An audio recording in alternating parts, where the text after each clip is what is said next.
Good morning everyone so welcome back to my YouTube shorts. आज वीडियोटा start होची fresh fruits मुझे grapes खाई बसी थी। मम्मी डाकुला ब्रेकफास्ट करने तो मुझे ऊपर को आसती। देखो ब्रेकफास्ट रे चकुली चटनी थिला। डैडी मु बस जाइलु ब्रेकफास्ट करने। मत तो चटनीटा राग लगे मुझे जहाँ चीनी आणिकी खाइली। मम्मी डैडी चटनी सहित ही खाई। देवांश आसला देखो केते मस्त सी खेलुला मजा मस्ती लगे। ये छुआ मानू देखीदे जिते जहाँ टेंशन थाए पूरा रिलैक्स लगे।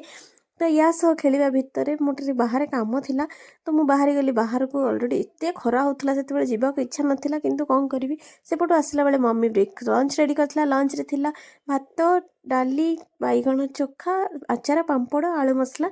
तो मम्मी मु बसी जाइथिलु लंच करिया पे। खरा को एमती भी सोमवार थिला लंचटा भी भल भी लगुला। ये सब ही भल लगुच खाइबा पे। बाहर देखु आम गपसप करूँ प्रिया मु आउ माई आम समस्ते बसलु। ये आरसी मामार टी सुट चलता देखो देखिले जापे।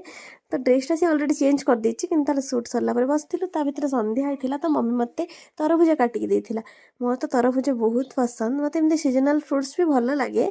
तो मु तरभुज खाई लगी जाइली मो कम कहीं शिवरात्रि टे प्रिपरेशन चलता। तो ब्लाउज सिलेबार कम बसिली। अलरेडी बहुत ब्लाउज सिलेबार अच्छी। तो शिवरात्रि ब्लाउज सिलवा भितर डिनर टाइम होगा। मम्मी मु बसी जाइलु डिनर पाई।